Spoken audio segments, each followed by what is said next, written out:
Cuando le abrimos la puerta al enemigo, ahí que el enemigo dice, aquí voy. Pero todo lo que el enemigo quiera hacer con todo su ejército de maldad, le va a salir muy mal en torno a lo que él ya está destinado.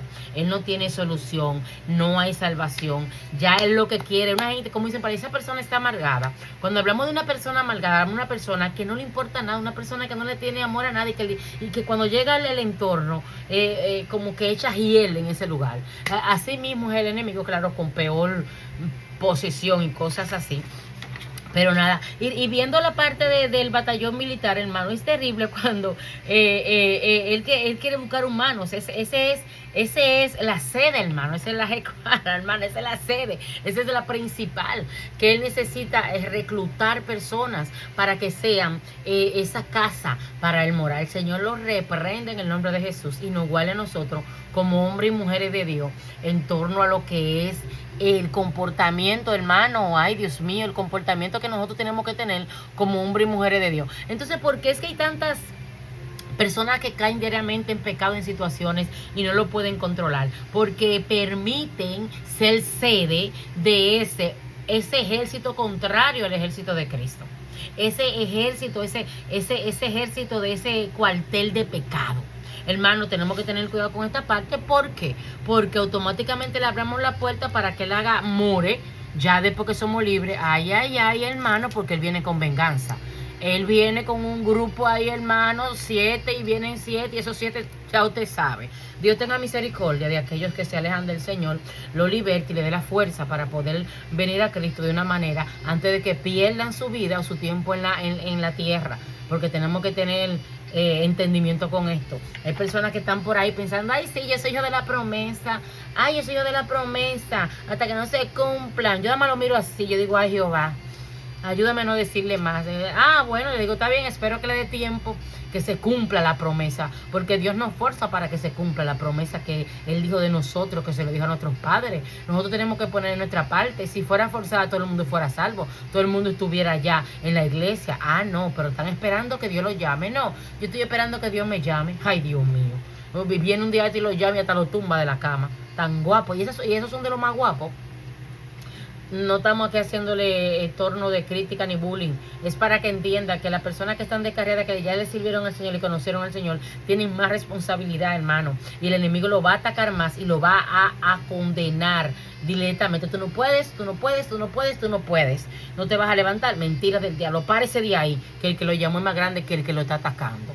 Amén. Dice, la ley es como un hombre que despertó a un perro llamado Maligno mientras dormía.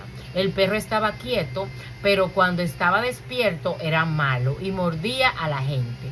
Los malos deseos pueden dormir dentro de nosotros, pero no nos gustan las reglas o límites. Cuando alguien nos pone una regla, se despierta un deseo pecaminoso de romperla. Hermano, el perro maligno, hermano, que mora dentro de cada ser humano, que tiene pasiones y deseos, que uno la está controlando, machacándola como usted machaca el ajo, para que y quédese ahí esa carne maliciosa.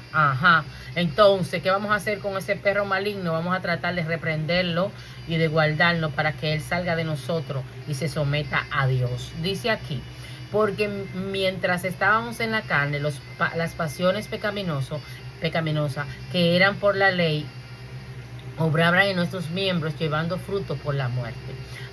La ley provoca o despierta los deseos pecaminosos. La ley es buena, pero el pecado la usa para despertar los deseos malos. Eso lo estuvimos leyendo. Más abajo dice, casi en el centro de este párrafo que está aquí, ya que me lo voy a leer completo, Romanos 7, 7, 8, no. Deme un momento, que ya el teléfono me dijo que ya se va a descargar. Usted sabe cómo es. Déjame leer esto para ver si lo trato de conectar. No codiciarás, dice acá, no codiciarás, ¿dónde estoy? Acá, no codiciarás, produjo en mí toda codicia. Cuando la palabra dijo no codiciará, produjo en mí toda codicia. Esa es la parte que estábamos hablando, que aquí dice que cuando se le prohíbe, cuando el ser humano quiere hacerlo. Dígale a un niño que no toque una estufa caliente. Recuérdese que yo siempre traigo esta ilustración y la saqué de aquí hace muchos años. Ah, no, allá va él y después que se quema está llorando. Hermano, el límite de velocidad es de 30, entonces queremos ir a 35.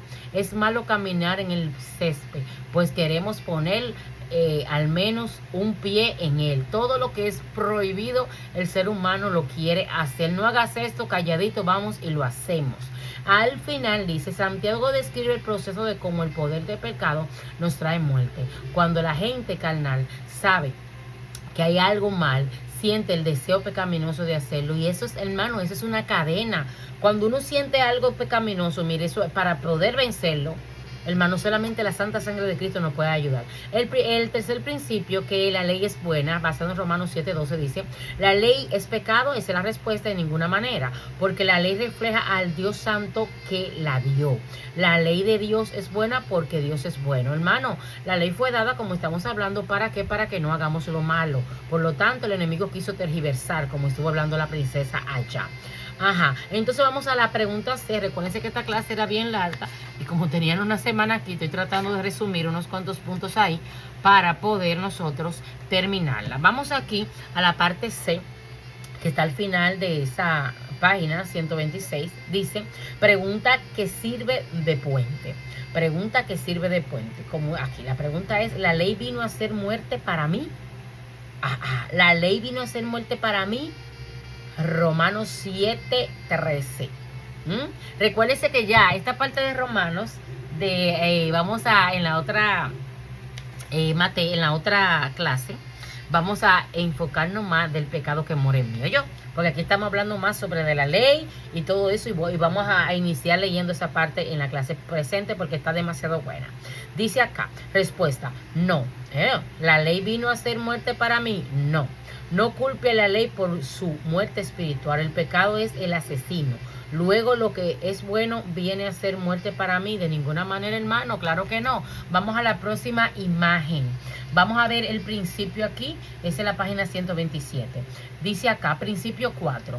Dios permitió que el pecado hiciera mal uso de la ley y que lo hicieran con un propósito malvado, para que nosotros pudiéramos discernir el carácter maligno del pecado, basado en Romanos 7:13. La aplicación de esta parte es, Dios dio la ley con un buen propósito. Mostramos cómo complacer a Él, porque Dios quiere bendecirnos, y si lo complacemos a Él, puede cumplir todas sus maravillas y planes para nosotros. Pero el pecado es tan malo que se aprovechó de la ley santa de Dios para sus maquinaciones malignas. Señor, reprende al diablo y todo enviaciones. Dice aquí, cristiano, cuídese del pecado. Este no tiene conciencia ni se avergüenza. No hay nada tan santo que el pecado. No hay nada tan santo que el pecado no pueda utilizar indebidamente. La leí otra vez porque pensé que lo estaba leyendo mal. Indebidamente. Oye, hermano, o sea, no hay nadie que esté tan en santidad que viene el pecado para dañarle. A él es que lo va a perseguir, a esa persona que está en santidad, con malas intenciones. No hay un nivel tan bajo o al que el pecado no llegue, ni un nivel tan alto, hermano, donde no pueda tocarle. Y no hay mentira que el pecado no diga. No hay un alma que el pecado no venda. Nunca habrá un centavo que el pecado no espere ganar. No hay nada santo que él no profane. Hermano, todo depende de nosotros, no es que va a ser así. Mire aquí esos principios, que no lo voy a dejar de leer porque están demasiado buenos.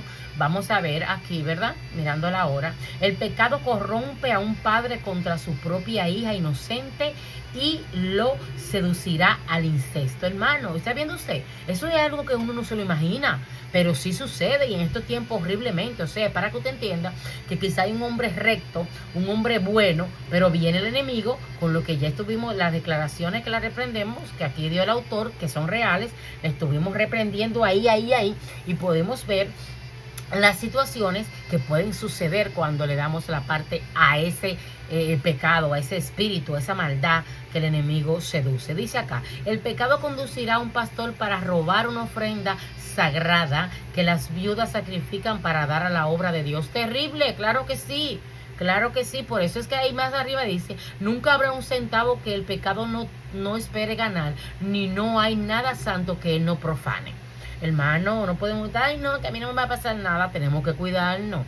Dice el tercero, el pecado incitará a un gran rey como David para sacar provecho de la posición sagrada para asesinar a un leal soldado y cometer adulterio con su esposa. El pecado masacrará a niños inocentes sin una lágrima. El pecado distorsionará a una honra santa como aquella dama, María, perdón, y conducirá a multitudes a adorar a ella. Ya. Vamos a ver la luz aquí. Lo voy a deletrear. El pecado distorsionará una honra santa como aquella que se le dio a María, la mamá de Jesús, y conducirá a multitudes a adorarla a ella, en vez de adorar al Salvador que ella dio a luz. Hermano, tú sabes que en estos días salió por ahí que la iglesia, que no encuentra qué hacer, la católica, pues ya entendió. Yo no sé cómo siguen siendo católica la gente, que ya entendió que María no salva a nadie, para decírselo como es. Ay, Dios mío, eso es tan terrible que no se ha hablado más de eso. Es un relajo tan fuerte, lamentablemente, por eso que la Biblia se le llama la gran ramera, un relajo tan fuerte que nadie más ha hablado más nada de eso, y muchas personas en lo que estaban por ahí hablando, ¿tú sabes lo que decían muchos de ellos? Yo no voy a quitar mi altar, yo no voy a dejar de adorar, porque esa es mi madrecita, esa es la que me ha hecho los milagros, hermano. La fe y la misericordia de Dios es la que hace las cosas, y eso es lo que yo no entiendo. Pero sin embargo, la Iglesia Católica no ha podido pronunciarse más después de esto y vieron esto como un error. No, ellos lo dijeron y esa es la realidad. Lo que pasa es que ellos no encuentran la manera de atraer a aquellos que ya se están yendo por el lado pentecostal, por el lado ya tú sabes cuál, aunque hay muchos pentecostales que están haciendo lo incorrecto, porque no vamos a estar defendiendo aquí lo malo. Ya usted sabe, el pecado citará incorrectamente las santas escrituras para hacer extraviar a los creyentes. El pecado pervertirá el llamado a ser apóstol como Judas para valerse de la posición para ganar dinero. El pecado tentará a los líderes a hacer mal uso de su posición con propósito egoísta y malvado. ¡Wow! Aquí es que cada que yo leo eso como que, Dios mío. Seguidor de Cristo, oiga este consejo, ve el pecado tal como es, un repugnante, inmoral, 100% poder maligno del infierno. El pecado usó la ley santa de Dios para engañar a la humanidad, sacándolo del paraíso, lejos de Dios y hacia la destrucción eterna. Ahí hay una imagen de una avispa, ¿verdad? Un tipo de avispa deposita sus huevos en el cuerpo de una oruga. Una clase de avispa pone hasta 80 huevos en el cuerpo de una oruga. 2 semanas después de los huevos salen larvas que irrumpen a través de la piel de la oruga. Pero a pesar de sus heridas, la oruga se mantiene viva como prisionera. La esclavizada oruga se está cerca de las larvas mientras éstas tejen sus capullos y más tarde se convierte en adulta. La oruga nunca se aleja ni come. Hermano, es que la luz de la cosa me deja. La oruga nunca se aleja ni come. Todo lo que hace es girar su cabeza cuando algo se mueve cerca de ella. De este modo le sirve a la avispa que la conquistó como una esclava protectora. Después de que las nuevas avispas crecen y vuelan lejos, la oruga muere. Así también es el pecado. Deposita su huevo en una víctima. Cuando ésta empollan, la persona pecadora se convierte en esclava del pecado y finalmente el pecado sigue vivo, pero la persona muere. ¡Wow! Dios mío. Hermano, esta clase es como que miserable de mí. Ahí el final del versículo del capítulo 7. Por eso es que le dije que voy a hablar más de esa parte, del pecado que mora en mí, del pecado que mora en nosotros, conforme a esto. Hermano, hemos terminado esta clase. El principio final es la ley, hace que el pecado llegue a ser aún más censurable, hermanos, terrible. Entonces, si decidimos desobedecer a Dios, su pecado es aún peor, hermano. Es terrible. Es que, wow, mire ese tema de la larva, mire ese tema de la oruga, de la avispa, Dios mío. Después que el pecado posesiona, lo deja ahí sin moverse, sin mirar, sin hacer nada, sin poder hacer nada. Después ya que la usan como base, como el centro que estamos hablando del cuartel militar, después muere. Muere porque ya aunque quiso luchar no pudo, porque ya cómo va a ser si ya se criaron dentro de ella. Es algo terrible, hermano, de verdad. Esta clase ha terminado, pero una clase muy fuerte. Tenemos que tener el consejo de